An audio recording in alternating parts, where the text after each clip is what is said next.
standing on the very edge of heaven's fall, ready to cast it all away. That was when Mallory came up to him under the falling rain. "Hello, I'm Mallory. Can I come over and talk with you a bit?" And then she just listened to him. She didn't tell him everything would be okay, or that she understood him. Just lent an ear and encouraged him to go on.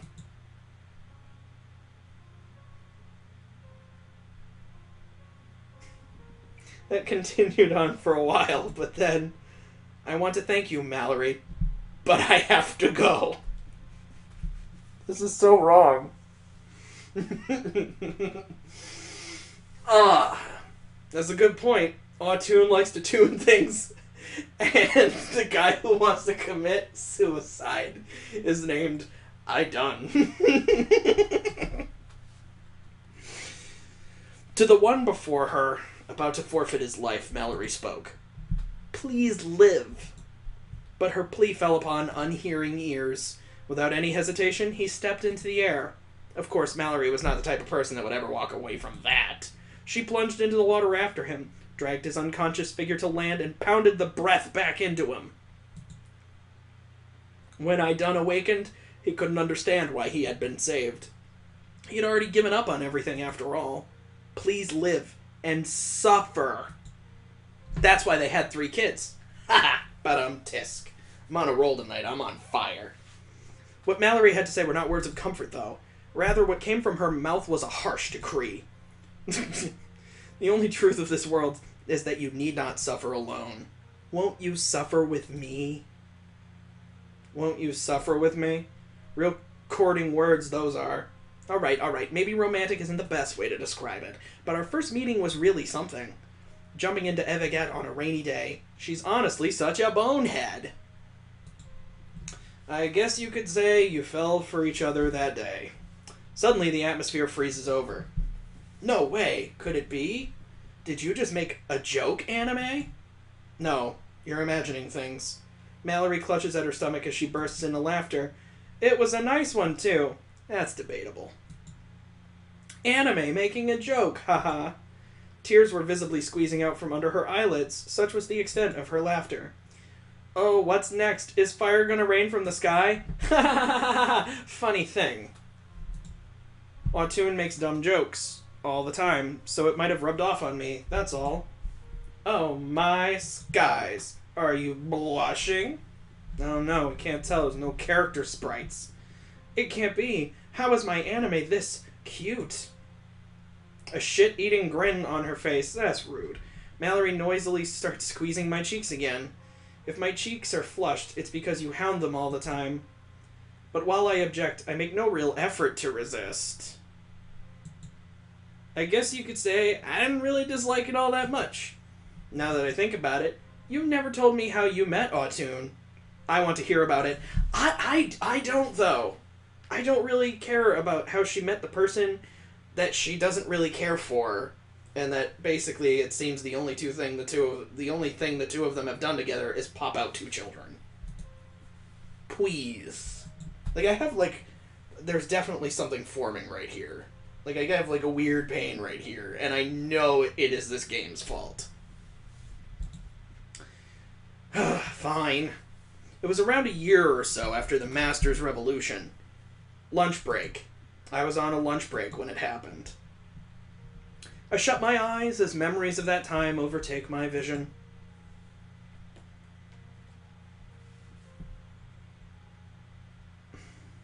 It's cold. I dip my bare feet into the water and watch as the little waves lap around my ankles. A pond in a secluded grove. Though hardly that far away, not many seem to know about this place. It's peaceful. Time's ceaseless advance. Time's indifferent passage. Tick-tock it goes. The clock's unyielding hand. A dial that chases after nothing. Too peaceful. I hold my hand out before me. It was a foreign sensation. Cold steel. Red blood. The hedgehog. Nothing personnel. Kid. Images that have long overlapped with my hand. They were not here. The taste of another's fading life once intimate to me. See, that's a weird thing for a person to say. Ugh. It was now nothing more than a distant memory. I wonder why. It makes me feel so empty. It was like being suspended in a dream I could not awaken from, one with layers that ran deep, continuing on no matter how many I peeled off. It didn't make any sense, but it made me feel uneasy. As I ponder my reflection, the water's surface changes. The reflection of a young man had appeared next to mine. Though I heard him coming, I had expected him to continue on past me. Annoyingly enough, though, he starts speaking to me. Oh my god, character sprites. Hello there, miss. Do you mind if I sit down next to you? Wanting him to just go away, I don't reply.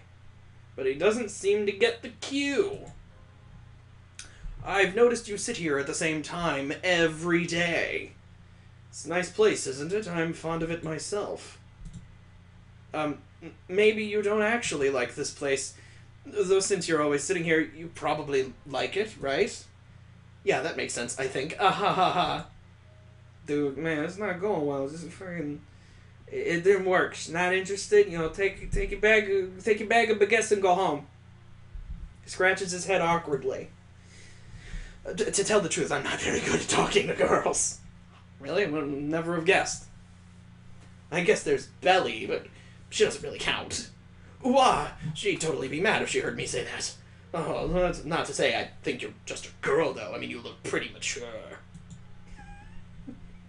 Though you also look pretty young.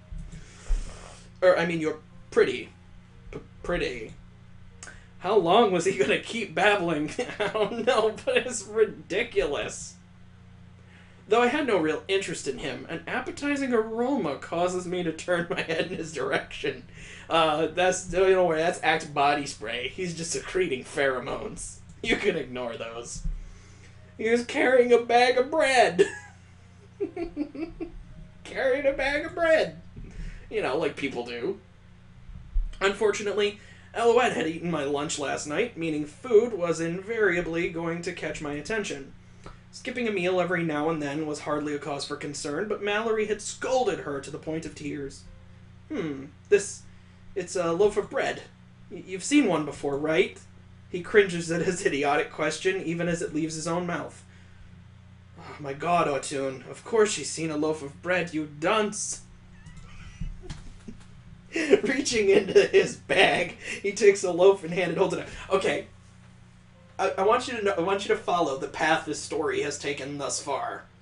We went from girl in a dream world where she can't really do anything, capture the flag where both teams lose, have to suck helium balloons and make animal noises, dead bird in a well, extreme depictions of torture, and now, how did you meet your husband? Well, he had bread. I stare at the steaming bread before me. You're giving it to me? Yeah. Oh, that's the first time I heard your voice. It sounds cool. Like nothing can faze you. I mean, unless you want to be phased. It's nice to be phased every once in a while. Dude, this guy sucks. Ignoring his incessant chattering, I take the bread and make quick work of it. Wow, you must have been pretty hungry. Not to say you're fat or something if you weren't. My name is... Autun. You said it before while muttering to yourself.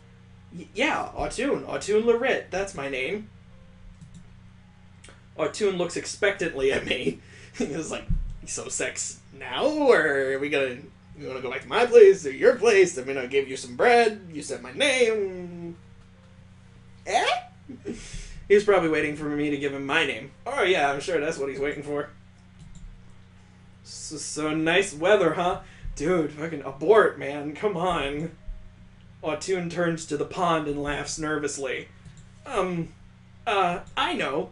You know, there's a story that's been passed down about this pond. A story? Yup. Legend has it that long ago this pond was used by a mother to drown her child who suffered from crippling birth defects. Hey, Listen, man, I'm not one to give anybody dating advice, but if I could be so bold, maybe stories about women murdering their children. Yeah, I'd skip that. I'd save that for like the second date. You know, first meeting where so far all you've done is give her bread. Meh, maybe leave that one on the back burner. The mother wished to release. Oh, he's still going with it. Great. To release the child from its painful fate, but her despair was such that she held herself under the surface until she drowned as well. Good. Back then, this pond had apparently been so black and filthy you couldn't see the bottom of it. Nah, that's just pollution. The people believed it to be haunted. Oh, never mind, it was a bunch of bagools. Claiming sobs and cries could be heard from it in the dead of night. A priest was shown the pond and asked to exorcise it. And then it vomited pea soup on him.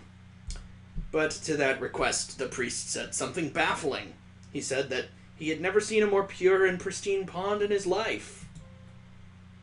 Cupping his hands in prayer, he drank the dirty water. Go Red Sox. Reverently to the shock of the villagers around him. As the people discussed what happened in a town meeting, one person stood up and claimed that the pond had always appeared clear and pristine to their eyes. The days passed by, with more and more people speaking of the pond as beautiful as everyone was saying it. Then one morning, the townspeople awoke to discover that the pond had transformed to become the reality they claimed was truth.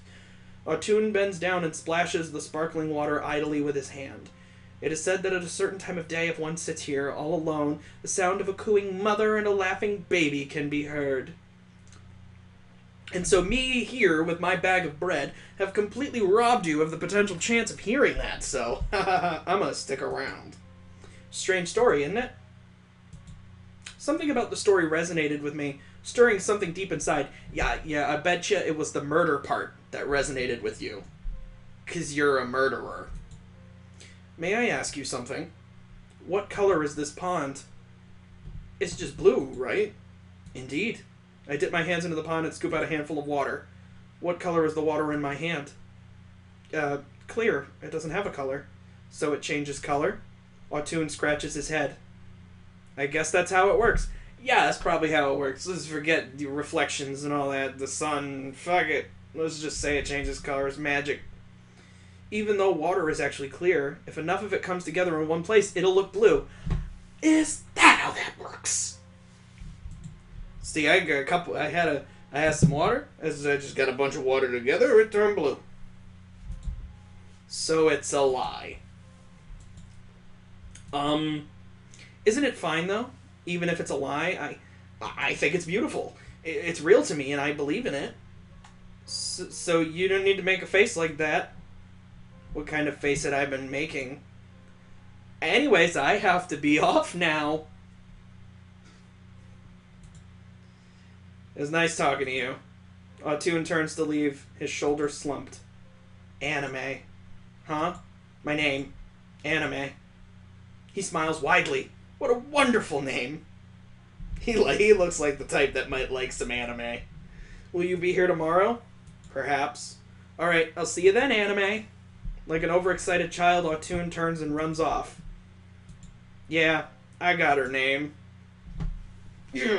Pumps his fist vigorously as he scampers away, causing the bread to fall from his arms and scatter all over the ground. Talk to a girl. Level up. Moldy onions. Look what you've done now, Autun. Oh, I hope she didn't see me. This fucking guy, man. Ugh.